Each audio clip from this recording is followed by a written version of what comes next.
ہے بزم عصر حاضر و احکام دین کی، قرآن حدیث پاک کی اس میں ہے روشنی، ہوگا حصول فہم طریق محمدی، علم و شعور و فقہ و فراست اور آگہی۔ بسم اللہ الرحمن الرحیم، الحمدللہ فی الارض والسماء والصلاة والسلام علی اکرم الکرماء وعلی آلہ وصحبہ والائمۃ والعلماء، اما بعد۔ معزز ناظرین و سامعین، آج ایک مرتبہ پھر پروگرام عصر حاضر اور احکام دین لے کر ہم آپ کی خدمت میں حاضر ہیں۔ جیسا کہ آپ کو معلوم ہے کہ ہر مرتبہ اس پروگرام میں ہم ایک ٹاپک سلیکٹ کر کے اس پہ گفتگو کرتے ہیں اور موضوع پہ گفتگو ہوتی ہے۔ اس دوران آپ کی لائیو کالز کو بھی انٹرٹین کیا جاتا ہے، آپ کی کیوریز کو بھی ایڈریس کیا جاتا ہے، اور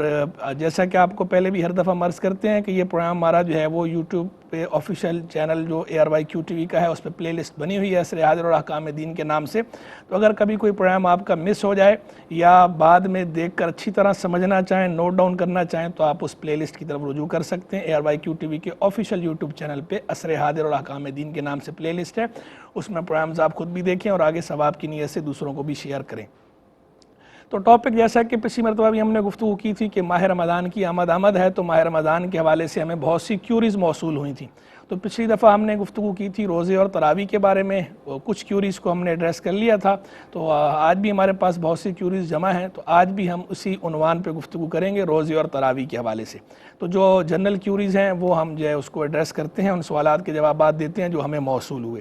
ایک جو ہے وہ سوال یہ موصول ہوا کہ جناب روزے میں اگر قے آ جائے، وومٹنگ ہو جائے، تو اس کا کیا حکم ہے؟ یہ ہمارے ہاں بہت زیادہ مسئلہ درپیش آتا ہے اور لوگ پریشان رہتے ہیں اکثر، اور بہت سے لوگ جو ہے اس مسکنسیپشن کا شکار بھی ہیں۔ وہ سمجھتے ہیں کہ شاید مطلقاً قے سے روزہ ٹوٹ جاتا ہے، کہ وومٹنگ جب بھی ہو تو روزہ ٹوٹ گیا۔ تو گھر میں بھی کوئی ایسا معاملہ کبھی ہو جائے کسی کے ساتھ تو کہتے ہیں بس اب جو ہے وہ پانی پی لو، کھانا کھا لو، روزہ ٹوٹ گیا۔ حالانکہ ایسا نہیں ہے، مطلقاً قے سے روزہ نہیں ٹوٹتا۔ قے آنے کی، وومٹنگ آنے کی بہت سی صورتیں ہیں، لیکن بس صرف دو ہی صورتیں ایسی ہیں کہ جن میں قے سے روزہ ٹوٹتا ہے۔ ایک صورت تو یہ ہے کہ آدمی جان بوجھ کر قے کرے، خود کرے، جس کو استقاء کہتے ہیں، جان بوجھ کر قے کرنا۔ منہ میں جو ہے وہ بندے نے انگلی ڈالی ہے اور کوئی چیز ڈال کر جان بوجھ کر قے کرے، اور وہ قے منہ بھر ہو۔ منہ بھر قے کا مطلب یہ ہوتا ہے کہ جسے اتنی زیادہ ہو کہ جسے بے تکلف روکا نہ جا سکتا ہو۔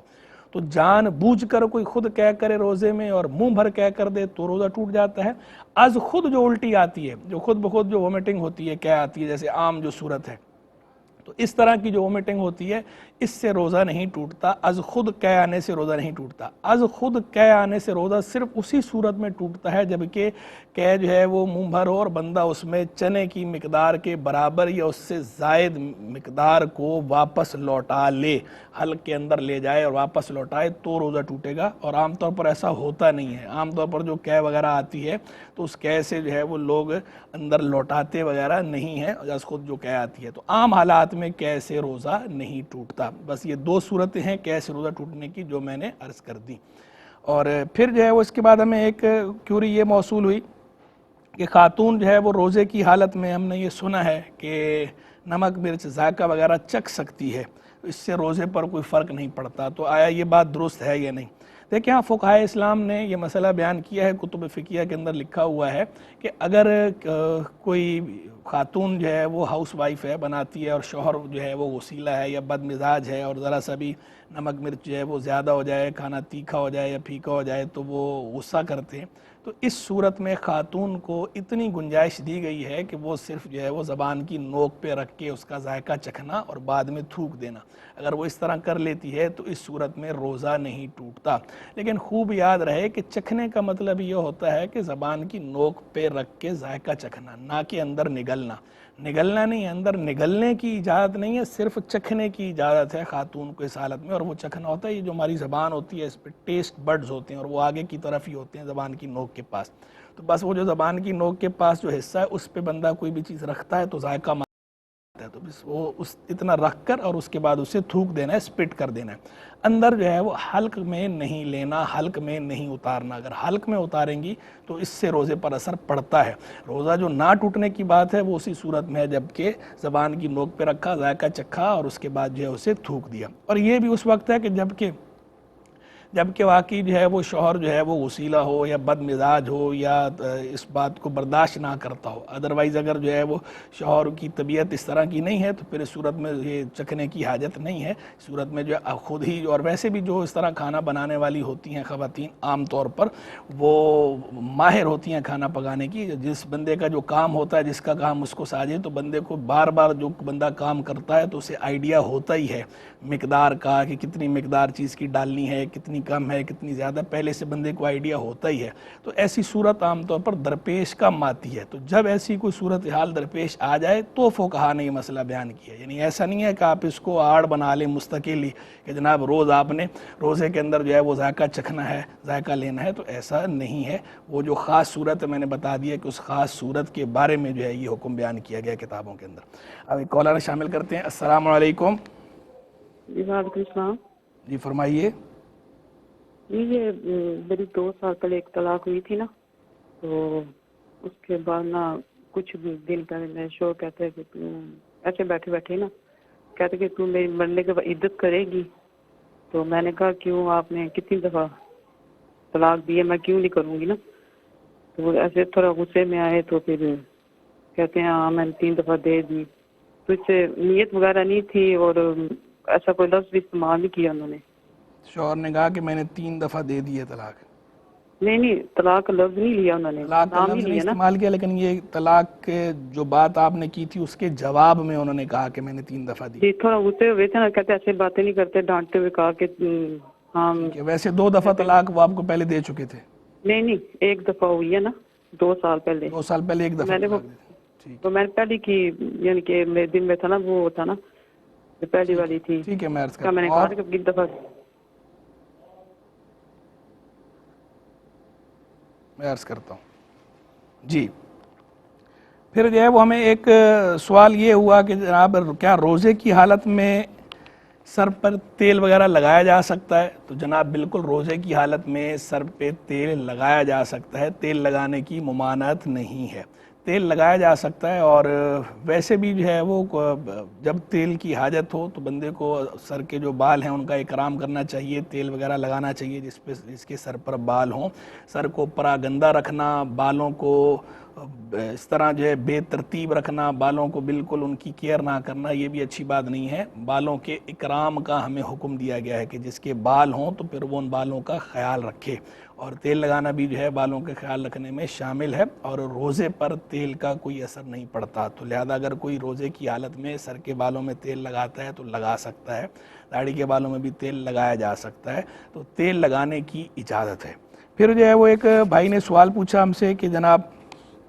چھوٹے بچے جو ہے وہ روزہ رکھنے کی ضد کرتے ہیں، اگر وہ روزہ رکھ کر توڑ دیں تو اس صورت میں کیا حکم ہے؟ اگر جو ہے وہ نابالغ ہیں تو ٹھیک ہے، نابالغ پر جو ہے وہ قضا وغیرہ نہیں ہوتی. لیکن حتی الامکان ایسا ہے کہ اگر آپ نے بچوں کو روزہ رکھوایا ہے اور وہ روزے جو ہے رکھنے کی اہلیت رکھتے ہیں، یعنی اتنی ان کے اندر کیپیسٹی ہے، طاقت ہے، سکت ہے کہ وہ روزہ بآسانی پورا کر سکتے ہیں، تو ایسی صورت میں ان کو روزہ نہ توڑنے دیں. ابھی سے ان کو عادت ڈالیں. یہ جو بعض اوقات بعض ماں باپ ایسا کرتے ہیں، بعض پیرنٹس کے چھوٹے بچوں کو رکھوا دیتے ہیں اور پھر ان کو کہہ دیتے ہیں تو بس بچوں کا روزہ ایسا ہی ہوتا ہے، ٹھیک ہے تمہارے اتنے گھنٹے ہو گئے تم کھا لو.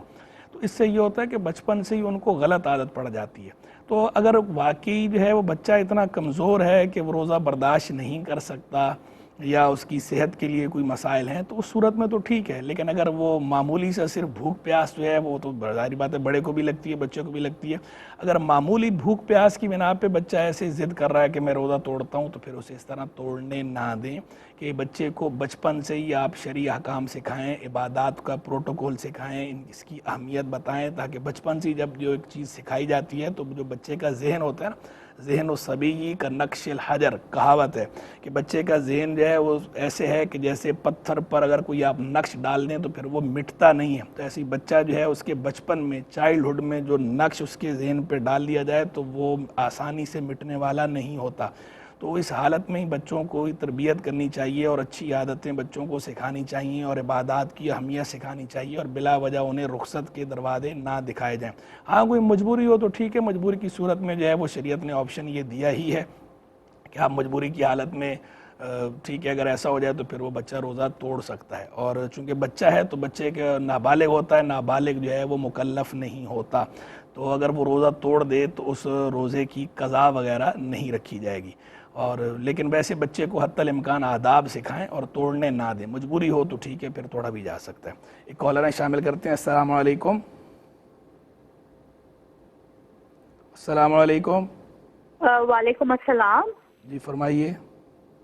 جی قاری صاحب، میرا سوال یہ ہے کہ بچپن سے میرے پاس کتا ہے جو میرے ساتھ ہی سوتا ہے، رہتا ہے، تو میں یہ جاننا چاہتی ہوں کہ آگے روزے رکھنے کے لیے مجھے کیا احتیاط اور کیا کرنا چاہیے؟ کیا میرا پالتو کتا جو ہے وہ اس کی وجہ سے میری نماز یا میرا روزہ نہیں ہوگا؟ عرض کرتا ہوں۔ اور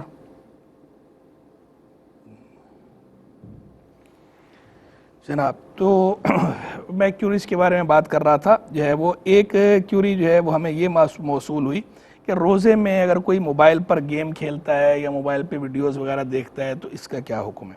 دیکھیں، موبائل وغیرہ کے بارے میں تو آج کل واقعی جو ہے وہ ہم یہ کہتے ہیں کہ یہ تو ایک طرح کی بیماری بن گئی ہے۔ موبائل جو ہے وہ ایک ایجاد ہے، اس کو آپ مثبت کام میں استعمال کریں تو اچھا ہے، منفی میں کریں تو برا ہے، اس میں تو کوئی دو رائے نہیں ہے۔ لیکن دیکھنے میں یہ آیا ہے کہ بالخصوص جو ہمارے نوجوان ہیں، جو ینگسٹرز ہیں، جو یوتھ ہے، دیکھنے میں یہ آ رہا ہے کہ اس کا منفی استعمال زیادہ ہے، تو منفی استعمال تو بہرحال اس کا جائز بھی نہیں ہے اور منفی استعمال سے بچنا چاہیے، اور روزے کی حالت میں تو موبائل کو اگر کوئی حتی الامکان بندہ اس سے دور ہی رہے تو بہتر ہے۔ جس کی مجبوری ہے اس کی الگ بات ہے، جس کو کوئی رابطہ وغیرہ کرنا پڑتا ہے کسی سے، یا کوئی بزنس ڈیل وغیرہ کا معاملہ ہے، یا جو ہے وہ مسافر ہے یا پردیس میں ہے، یا موبائل کے ذریعے اس کے بہت سے کام جو ہیں وہ تعلیمی یا تجارتی یا اور دیگر جو اس کے امور ہیں وہ سارے موبائل سے کنیکٹڈ ہیں، تو اس کی بات تو الگ ہے، ٹھیک ہے، موبائل بقدر ضرورت بوقت ضرورت استعمال کر کے روزے میں وہ کر سکتا ہے، لیکن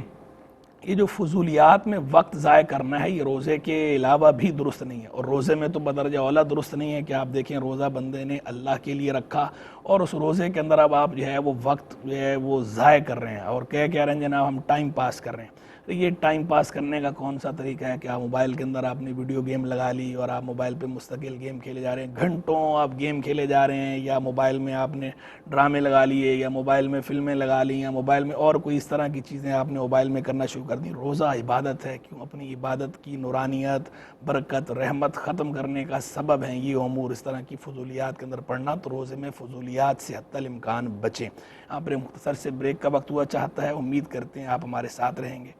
ناظرین ویلکم بیک۔ ہم جو ہے وہ کیوریز آپ کی ایڈریس کر رہے ہیں رمضان کے حوالے سے، روزے کے حوالے سے، تراویح کے حوالے سے۔ یہاں پر ایک ہمارے ساتھ کالر ہیں، شامل کرتے ہیں۔ السلام علیکم۔ وعلیکم السلام جی۔ فرمائیے۔ میرا یہ سوال ہے کہ جس طرح کل شاید لاسٹ ڈے ہو شعبان کا، تو آدمی روزہ رکھ سکتا ہے؟ ٹھیک ہے، اور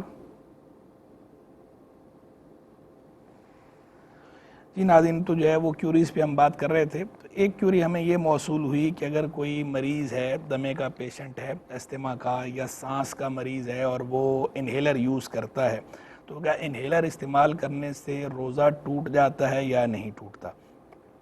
اس کا جواب یہ ہے کہ انہیلر استعمال کرنے سے روزہ ٹوٹ جاتا ہے، کیونکہ جب انہیلر لیتے ہیں نا تو اس کے ذریعے جو ہے وہ دوا کے ذرات جو ہے وہ اندر حلق میں جاتے ہیں، تو اس لیے انہیلر سے روزہ ٹوٹ جاتا ہے۔ تو انہیلر کا استعمال سے جو ہے روزے کی حالت میں بچا جائے، لیکن اگر کوئی مریض ہے، کوئی بیمار ہے اور وہ بغیر انہیلر کے نہیں رہ سکتا، تو چونکہ شریعت نے اس کو رخصت دے ہی رکھی ہے کہ وہ اس اور ایام میں چھوڑ کر باقی وہ ایام جب طبیعت بہتر ہو ان ایام میں اس روزے کی قضا کر لے، یا پھر جو اگر وہ بالکل اسے مستقل ایسا مرض ہے کہ ٹھیک ہی نہیں ہوا اور آگے بھی امید نہیں ہے ٹھیک ہونے کی، تو فدیہ دینے کی بھی شریعت نے رخصت دے ہی رکھی ہے، تو پھر وہ شریعت کی رخصت کو اویل کرے، اور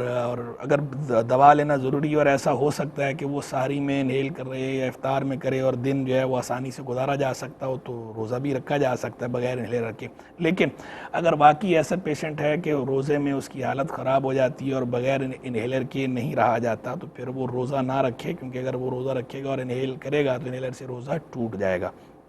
اور اپنا اپنا تجربہ ہوتا ہے، بندے کو پتہ ہی ہوتا ہے کہ میری کتنی کیپیسٹی ہے، اسٹیمنا میرا کتنا ہے، میں کر سکتا ہوں یا نہیں کر سکتا۔ اگر تجربے سے یہ معلوم ہے کہ میں روزہ نہیں گزار پاؤں گا انہیلر کے بغیر تو ٹھیک ہے، پھر وہ روزہ نہ رکھیں۔ لیکن اگر انہیں یہ چانس ہے کہ بھئی میں روزہ پورا کر بھی سکتا ہوں اور ہو سکتا ہے انہیل کرنا پڑ جائے، تو پھر بہتر یہ ہے کہ روزہ رکھ لیں، اور اگر واقعی انہیل کی حاجت پیش آ جائے، اس کے بغیر نہ رہا جا سکے، تو پھر جو ہے وہ انہیلر یوز کر لیں اور بعد میں جو ہے وہ اس روزے کی پھر قضا کر لیں۔ روزہ بہرحال انہیلر سے روزہ ٹوٹ جاتا ہے۔ یہ جو بعض لوگ کہتے ہیں نا کہ انہیلر سے روزہ نہیں ٹوٹتا، انہیلر سے روزہ ٹوٹ جاتا ہے، کیونکہ انہیلر کے ذریعے جو دوا ہے وہ اندر جاتی ہے، حلق سے اتر جاتی ہے، اور حلق جو ہے وہ جوف معتبر ہے، یہاں تک دوا کا منہ منفذ ہے، منہ منفذ معتبر ہے، اور حلق جو ہے وہ جوف معتبر ہے۔ تو منہ کے ذریعے جو ہے وہ حلق کے اندر دوا اپنے انہیل کی چلی گئی منہ کے ذریعے یا ناک کے ذریعے، ناک بھی منفذ معتبر ہے، منہ بھی منفذ معتبر ہے، ناک بھی منفذ معتبر، اور حلق جوف معتبر ہے۔ منفذ معتبر سے جوف معتبر میں چیز چلی گئی تو یہ آپ کے روزے کو توڑتی ہے، فاسد کرتی ہے، اور اس چیز نے اندر جا کے استقرار پکڑ لیا تو روزہ جو ہے وہ ٹوٹ جاتا ہے۔ تو یہ دوا انہیلر کے ذریعے لی جاتی ہے، منہ یا ناک کے ذریعے وہ اندر چلی گئی، حلق میں چلی جاتی ہے، اس سے روزہ ٹوٹ جاتا ہے۔ ایک کالر میں شامل کرتے ہیں۔ السلام علیکم۔ وعلیکم السلام۔ جی فرمائیے۔ جی مفتی صاحب، میں گجرات سے بات کر رہی ہوں۔ جی فرمائیں۔ تو میرا سوال یہ ہے کہ میرے چاچو ہیں، تو ان کے دروازے کے آگے کوئی بندہ بچہ رکھ گیا ہے، تو بچہ انہوں نے لے لیا ہے، شیرخوار بچہ ہے، تو اس بچے کی ولدیت تو نہیں پتا انہیں، تو ظاہری بات ہے وہ اپنی بھی نہیں لکھ سکتے، تو اس بچے کی ولدیت وہ کیا لکھیں گے؟ ٹھیک ہے، میں عرض کرتا ہوں۔ اور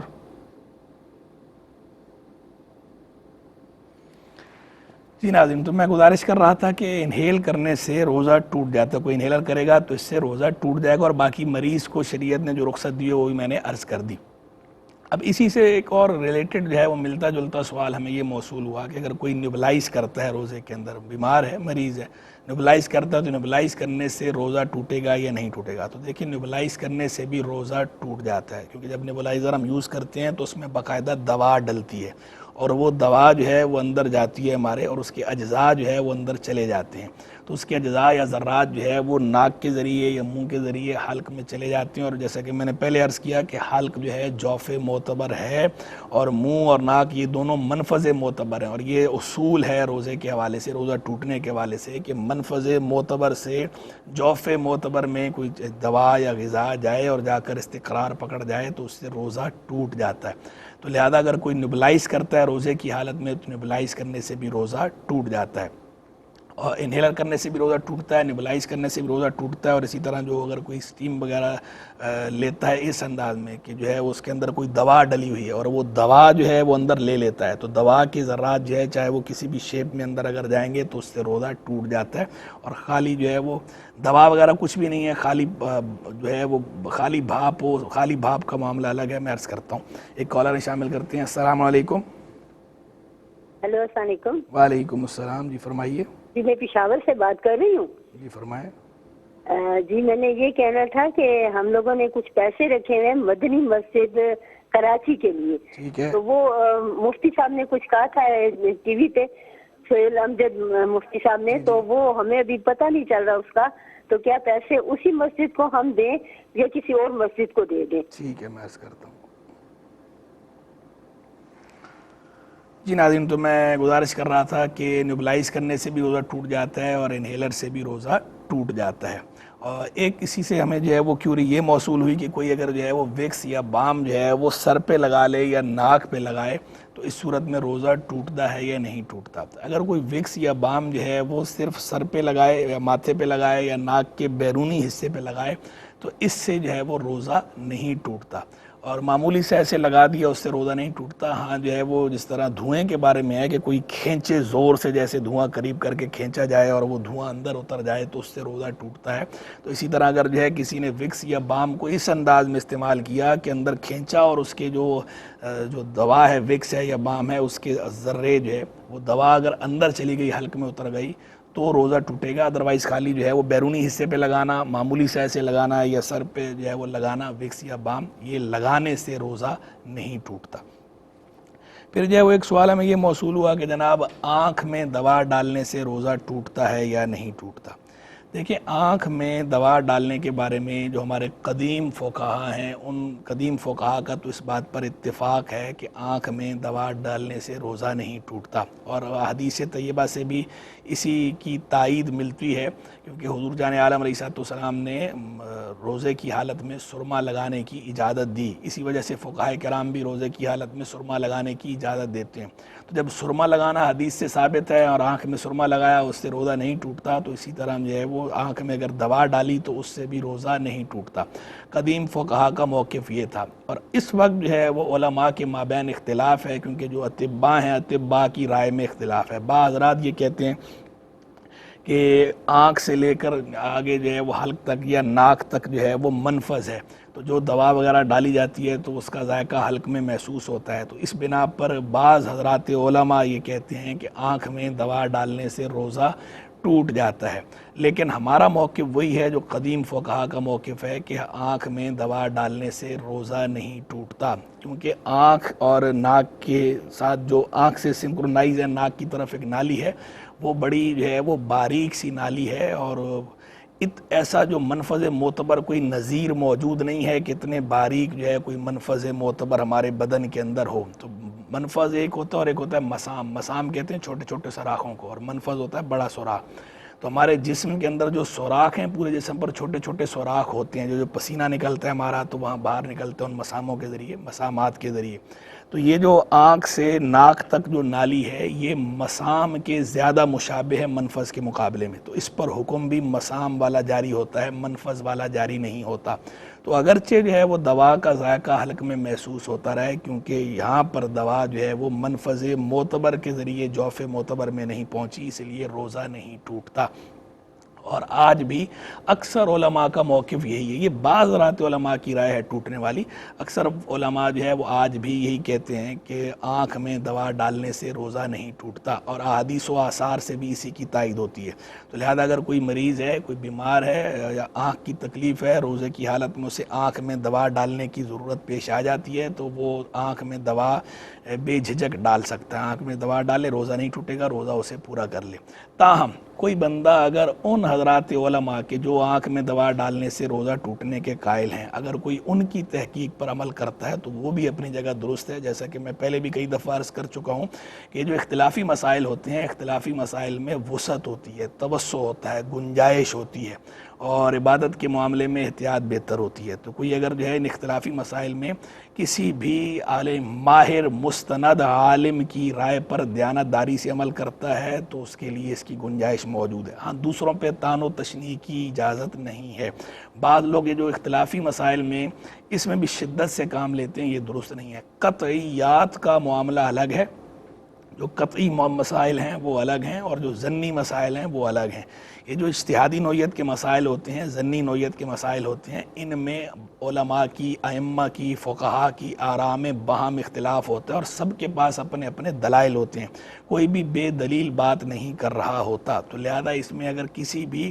ماہر مستند عالم فقیہ کی رائے پر کوئی دیانتداری سے عمل کرتا ہے تو اس کی گنجائش ہوتی ہے، لیکن جس کی رائے پر عمل کرنا ہے کریں، لیکن دوسرے کو آپ طعن و تشنیع کا نشانہ نہ بنائیں۔ علماء سارے لائق تعظیم ہیں، کیونکہ اصل میں تعظیم ان کے علم کی ہے، اور علم ان کے پاس دین کا علم ہے، دین کا علم جو ہے وہ مستحق ہے تعظیم کا۔ تو علماء دین کی جو ہے وہ تعظیم کرنی چاہیے، اور بے وجہ جو ہے ان پہ اعتراض نہ کیا جائے یا طعن و تشنیع نہ کیا جائے۔ اسی طرح جو لوگ ان ائمہ کو، ان فقہا کو، ان علماء کو فالو کرتے ہیں، ان میں بھی آپس میں دیکھیں ہماری ایک اخلاقی اقدار ہیں، جو مورل ویلیوز ہیں، ان کو بہرحال ملوز رکھنا چاہیے۔ آپ کی مرضی ہے، آپ اپنی جو ہے وہ جس عالم کی رائے کو دیانتداری سے آپ کو لگتا ہے ان کی رائے مضبوط ہے اس معاملے میں، اور آپ ان کو فالو کرتے ہیں اکثر مسائل میں، تو ٹھیک ہے، آپ ان کی رائے پر عمل کر لیجئے۔ لیکن دوسری طرف بھی اگر علماء ہیں اور ماہر علماء ہیں تو ان دوسری طرف بھی گنجائش موجود ہے، تو ان علماء پر طعن و تشنیع سے کام نہ لیں، اور جو ان کے فالوور ان پہ بھی طعن و تشنیع سے کام نہ لیں۔ لیکن ساتھ میں یہ بھی کہتا چلوں کہ دیانتداری کا لفظ میں بار بار اس لیے استعمال کر رہا ہوں کہ ایسا نہ ہو نفس کی خاطر نہ کریں کہ پتہ چلے ویسے آپ جو ہے وہ کسی ایک عالم کو فالو کرتے ہیں، اور جہاں پر ان کا مسئلہ آپ کے نفس پر گراں گزر رہا ہو تو وہاں پر صرف اس وجہ سے آپ کسی دوسرے عالم کی بات لے رہے ہیں، ویسے آپ اس عالم کی بات مانتے ہی نہیں ہیں، لیکن خاص اس مسئلے میں لے رہے ہیں صرف کہ وہ آپ کے نفس کے موافق ہے بات، تو پھر یہ جو ہے وہ اتباع ہوا ہے، نفسانی خواہش کی پیروی ہے، نفسانی خواہش کی پیروی کرنے سے منع کیا گیا۔ ہاں دیانتداری سے آپ کو جس کی رائے پر زیادہ اطمینان ہو، اعتماد ہو، تو اس کی رائے پر آپ عمل کر سکتے ہیں۔ تو یہ میں نے آپ کو جو ہے تفصیل اس کے حوالے سے عرض کر دی۔ اب پر ایک مختصر سے بریک کا وقت ہوا چاہتا ہے، امید کرتے ہیں آپ ہمارے ساتھ رہیں گے۔ جی ناظرین ویلکم بیک۔ بریک پہ جانے سے پہلے ہم گفتگو کر رہے تھے آنکھ کے بارے میں، ہم نے گفتگو کی کہ آنکھ میں دوا ڈالنے سے روزہ ٹوٹتا یا نہیں ٹوٹتا، تو میں نے بتایا کہ آج کل بعض حضرات علماء کی رائے یہ ہے کہ آنکھ میں دوا ڈالنے سے روزہ ٹوٹ جاتا ہے، لیکن ہمارے نزدیک مفتہ بھی یہ ہے، ہمارے نزدیک راجح یہ ہے، اور قدیم فقہاء کی رائے بھی یہی تھی کہ آنکھ میں دوا ڈالنے سے روزہ نہیں ٹوٹتا، اور احادیث و آثار سے بھی اس کی تائید ہوتی ہے۔ اور ایک سوال جو ہے وہ سٹیم کے بارے میں آیا کہ سٹیم جو ہے وہ لینے سے روزہ ٹوٹتا ہے یا نہیں ٹوٹتا۔ سٹیم لینے سے جو ہے وہ اگر دوا ڈال کے سٹیم آپ لیتے ہیں تو اس سے بھی روزہ ٹوٹتا ہے، اور اگر دوا ڈالے بغیر صرف پانی سے،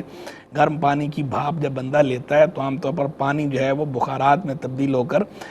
ناک کے راستے سے یا منہ کے راستے سے اندر حلق میں چلا جاتا ہے، تو اس صورت میں روزہ ٹوٹ جاتا ہے۔ تو اس طرح جو ہے وہ روزے کی حالت میں اس طرح سٹیم لینے کی اجازت نہیں ہے، اور ویسے بھی بندہ جب اس طرح سٹیم وغیرہ لیتا ہے تو اس سے رگیں وغیرہ تر ہو جاتی ہیں، اور یہ مقصد صوم کے بھی منافی ہے، روزے کے مقاصد کے بھی منافی ہے، تو روزے کی حالت میں سٹیم لینے سے بچنا چاہیے۔ وکس کے بارے میں سوال کا جواب تو میں دے ہی چکا کہ وکس جو ہے وہ بام یا وکس لگانا اگر جو ہے وہ بیرونی حصے پہ لگائی ہے، ناک کے باہر باہر لگائی ہے، ماتھے پہ لگائی ہے، تو صورت میں روزہ نہیں ٹوٹتا، اور ناک کے اندرونی حصے میں لگانے سے بچنا چاہیے۔ لیکن اگر کسی نے ناک کے اندرونی حصے میں لگائی اور وہ سانس کے ذریعے، ناک بندہ سانس جب لیتا ہے، سانس کے ذریعے اگر اس کے ذرات جو ہے وہ اندر چلے گئے حلق کے اندر، تو روزہ ٹوٹ جائے گا، فاسد ہو جائے گا، اور اگر نہ گئے تو روزہ فاسد نہیں ہوگا، لیکن چونکہ اس کے اندر جو ہے وہ احتیاط بہت دشوار ہوتی ہے، تو لہذا ناک کے اندرونی حصے میں بام یا وکس لگانے سے روزے کی حالت میں گریز کرنا چاہیے، بیرونی استعمال اس کا کیا جا سکتا ہے۔ پھر جو ہے وہ ایک بھائی نے سوال پوچھا کہ کان میں دوا ڈالنے سے روزہ ٹوٹتا ہے یا نہیں ٹوٹتا۔ کان میں دوا ڈالنے کے بارے میں جو قدیم فقہاء ہیں ان کی آراء میں اختلاف ہے۔ بعض حضرات علماء روزہ ٹوٹنے کے قائل تھے، بعض حضرات یہ کہتے تھے روزہ نہیں ٹوٹتا، اور جو جدید تحقیق ہے، طبی تحقیق، اس کے مطابق تو کان اور حلق کے مابین کوئی منفذ معتبر موجود نہیں ہے۔ تو جدید طبی تحقیق پر مدار رکھتے ہوئے حضرات علماء کی اکثریت آج کل فتویٰ اس پر ہے، دیتی ہے، اور ہم بھی اس کی تائید کرتے ہیں کہ کان میں اگر کوئی دوا ڈالتا ہے تو کان میں دوا ڈالنے سے یا تیل ڈالنے سے روزہ فاسد نہیں ہوتا۔ اب بچا جائے تو بہتر ہے، چونکہ مسئلے میں اختلاف ہے، اور ایسے مسئلے میں عبادت ہے، احتیاط کے پہلو کو لینا بہتر ہوتا ہے، اولا ہوتا ہے۔ کوئی بچے تو بہت اچھی بات ہے، لیکن اگر کسی نے ڈال لی، دوا ڈال لی ضرورت کی وجہ سے، یا تیل ڈال لیا درد کی وجہ سے کان میں، تو چونکہ جو ہے وہ منفذ معتبر موجود نہیں ہے کان سے حلق تک، تو لہذا اس سے روزہ فاسد نہیں ہوتا۔ ہاں اگر کسی کے کان کا پردہ پھٹا ہوا ہو تو اس صورت میں کوئی اگر دوا ڈالے گا یا تیل ڈالے گا تو اس صورت میں جو ہے وہ روزہ فاسد ہو جائے گا۔ کان کا پردہ اگر کسی کا پھٹا ہوا ہے تو وہ بہرحال احتیاط کرے، باقی جس کے کان کا پردہ سلامت ہے وہ اگر کان میں دوا ڈالتا ہے یا تیل ڈالتا ہے تو اس سے روزہ فاسد نہیں ہوتا۔ تو اب ناظرین ہم جو ہے وہ آتے ہیں کالرز کے۔ یہ تقریباً جو کیوریز ہمیں موصول ہوئی تھیں سب کے ہم نے جوابات ذکر کر دیے، کچھ کے پچھلی مرتبہ عرض کر دیے تھے، کچھ کے آج کے عرض کر دیے۔ اب جو کالرز کے سوالات ہمیں موصول ہوئے ہیں ان کی طرف آتے ہیں۔ جو ہے وہ ایک بہن نے جو ہے وہ یہ سوال پوچھا کہ 2 سال پہلے شوہر نے ایک طلاق دی تھی، پھر اس کے بعد شوہر نے جو ہے وہ گفتگو کے دوران پوچھا میرے مرنے کے بعد عدت کرو گی، تو میں نے کہا کہ جو ہے وہ پہلے بھی آپ نے مجھے طلاق دی ہے، کتنی طلاقیں دی ہیں؟ تو اس نے آگے سے کہہ دیا کہ میں نے تمہیں 3 دیں۔ تو اگر تو یہ انہوں نے واقعی جو ہے وہ ایقاع طلاق کیا، یعنی یہ کہا کہ میں نے تمہیں 3 طلاقیں دیں، اگر یہ کہا ہے تو اس صورت میں تو جو ہے وہ طلاق واقع ہو گئی۔ لہذا جو ہے وہ جو صورت آپ نے بتائی ہے، آپ کے بتانے سے بظاہر یہی معلوم ہو رہا ہے کہ انہوں نے طلاق کی نیت سے جو ہے وہ اس طرح کہہ دیا ہے اور 3 طلاقوں کی بات کر دی ہے تو طلاق ہو گئی ہے۔ باقی پھر بھی چونکہ میں کئی مرتبہ پہلے بھی یہ بات کہہ چکا ہوں کہ یہاں پر ہم فریقین کی بات نہیں سن سکتے، چونکہ ہم کال لیتے ہیں اور کالر جو ہے ہمیں جو بات بتاتا ہے، جتنی بات کالر نے بتائی ہوتی ہے اس کے مطابق ہم جواب دے رہے ہوتے ہیں۔ اور یہ جو نکاح طلاق کے جو مسائل ہیں ان کے اندر ریفر ہم یہی کرتے ہیں ہیں کہ آپ اپنا کیس جو ہے کسی دارالفتاح کے اندر لے کے جایا کریں، مستند دارالفتاح میں رجوع کر کے، کیونکہ جب دارالفتاح میں کیس جاتا ہے تو فریقین سے بات ہوتی ہے، وقت ہوتا ہے، اس وقت میں فریقین سے بات کر کے پوری طرح بات سمجھ کے اس کے مطابق کہ خاص آپ کی صورت کا کیا حکم ہے، یہ دارالفتاح سے پھر فتویٰ جاری کیا جاتا ہے۔ ہمارا خود بھی دارالفتاح ہے، ہمارے دارالفتاح سے بھی رجوع کر سکتے ہیں، لیکن جو ہے ٹی وی پر جو ہم جواب دیتے ہیں یہ جنرل جواب ہوتا ہے، جو صورت مسئلہ ہوتی ہے اس کے مطابق جواب ہوتا ہے، یہ آپ کے لیے انفرادی فتویٰ نہیں ہوتا۔ یہ آپ اس پروگرام کے حوالے سے بھی ذہن میں رکھیں اور ویسے بھی ذہن میں رکھیں کہ ٹی وی پہ جب بھی جو ہے سوالات کے جوابات دیے جاتے ہیں، کوئی بھی مفتی صاحب جواب دے رہے ہوں تو وہ ایک عمومی جواب دے رہے ہوتے ہیں، تو خاص اگر آپ نے اپنے لیے کوئی فتویٰ معلوم کرنا ہے تو وہ فتویٰ آپ باقاعدہ کسی مستند دارالفتاح سے رجوع کر کے لیا کریں، اور ہمارے دارالفتاح سے بھی آپ رجوع کر سکتے ہیں، لیکن جو عمومی آپ نے صورت بتائی اس کے مطابق جو ہے وہ جو بات سمجھ میں آئی جو آپ کے سوال سے اس کے مطابق طلاق ہو گئی۔ پھر جو ہے وہ ایک بہن نے سوال پوچھا کہ بچپن سے میرے پاس کتا ہے جو میرے ساتھ رہتا ہے، میرے ساتھ سوتا ہے، تو اب اگر میں روزے کی حالت میں جو ہے وہ کتے کو ساتھ رکھنا ہوگا یا اس سے میری نماز روزے پہ کوئی اثر پڑے گا؟ تو دیکھیں بہن، پہلی بات تو یہ ہے کہ جانوروں سے پیار کرنے سے تو ہم منع نہیں کرتے، کوئی اگر جانوروں کی دیکھ بھال کرتا ہے یا خبر گیری کرتا ہے تو اس سے تو ہم منع نہیں کرتے، لیکن دیکھیں ایک پالتو جانور ہوتے ہیں اور ایک وہ جانور ہیں کہ جنہیں شریعت کی طرف سے منع کیا گیا ہے انہیں پالنے کا، تو کتا انہی جانوروں میں سے ہے کہ جن جانوروں کے بارے میں شریعت کی طرف سے ہمیں منع کیا گیا ہے، کتا پالنے کی عام حالات میں اجازت نہیں ہے۔ کتا پالنے کی مخصوص حالت میں اجازت ہے کہ جب بندے کو سیکیورٹی کی حاجت ہو، پروٹیکشن کی حاجت ہو، تو حفاظت کی غرض سے کتا پالنے کی اجازت ہوتی ہے ایک، اور دوسرا جو ہے وہ شکار کے لیے کتا پالنے کی اجازت ہوتی ہے، اس کے علاوہ ادروائز عام حالات میں کتا پالنے کی شریعت کی طرف سے اجازت نہیں ہے۔ تو یہ جو بعض لوگ اس طرح کتا پال لیتے ہیں اور اس کو پھر ساتھ سلاتے ہیں، لٹاتے ہیں، چپٹاتے ہیں، وہ کرتے ہیں، تو شرعی نقطہ نظر سے یہ طریقہ کار درست نہیں ہے، اس کی اجازت نہیں ہے۔ تو آپ ویسے بھی روزے کے علاوہ بھی آپ کے لیے یہ طریقہ ٹھیک نہیں ہے، اس طرح کتے کے ساتھ سونا یا لیٹنا یا کتے کو ساتھ چمٹانا یا کتے کو پالنا باقاعدہ بغیر شرعی ضرورت کے، کوئی شرعی ضرورت نہیں ہے، یہ شوقیہ پالنا کہلاتا ہے۔ تو اس طرح شوقیہ کتا پالنے کی اجازت نہیں ہے، اور حدیث میں تو یہاں تک آیا کہ جس گھر میں جو ہے وہ جنبی ہو یا تصویر ہو، رحمت کے فرشتے داخل نہیں ہوتے، بعض روایت میں کتا ہو جہاں پر وہاں رحمت کے فرشتے داخل نہیں ہوتے، تو لہذا جو ہے وہ آپ کا جو یہ طرز عمل ہے یہ روزے کے علاوہ بھی درست نہیں ہے، تو روزہ ہو یا نہ ہو بہرحال جو ہے وہ اس سے گریز کرنا چاہیے۔ باقی ٹھیک ہے، اس کا مطلب یہ قطعاً نہیں ہے، ہم یہ نہیں کہہ رہے کہ آپ جو ہے کتے کو مارنا شروع کر دیں یا مار پیٹ شروع کریں، جانور کو بے اذن شرعی ایذا دینے کی اجازت بھی نہیں ہے، جانوروں کو بھی بے اذن شرعی نہیں مارنا چاہیے، لیکن وہ ایک الگ پہلو ہے کہ جانور کو ایذا نہ دینا، اور یہ ایک الگ پہلو ہے کہ آپ جانور سے بالکل جو ہے وہ آپ اس طرح فری ہو گئے اور ایسے جانور کو پال لیا کہ جو جانور پالتو ہے ہی نہیں، جسے پالنے کی شریعت نے ممانعت کی ہے، اس کو آپ نے شوقیہ پال لیا، تو یہ اجازت نہیں ہے، اس کی یہ درست نہیں ہے، آپ اپنا طرز عمل صحیح کر لیں۔ پھر جو ہے وہ ایک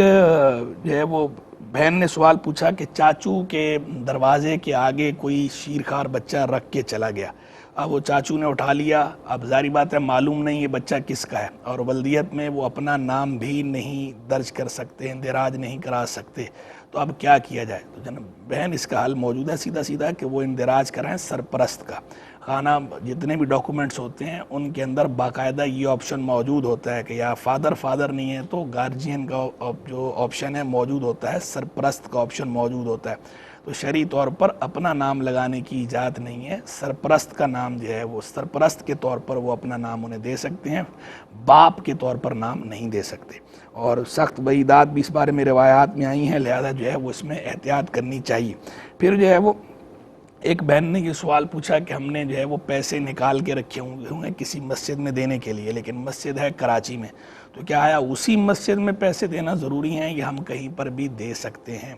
دیکھیں آپ نے اگر صرف جو ہے وہ نیت کی ہے کہ میں یہ پیسے جو ہے وہ کہ اللہ کی راہ میں دوں گی یا فلاں مسجد میں دوں گی، تو صرف نیت کر لینے سے یہ لازم نہیں ہو جاتا کہ وہ اسی مسجد میں دینے ہی دینے ہیں، اگر بعد میں آپ کسی اور مسجد میں دینا چاہیں تو کسی اور مسجد میں بھی وہ پیسے دیے جا سکتے ہیں، کیونکہ بنیادی طور پر یہ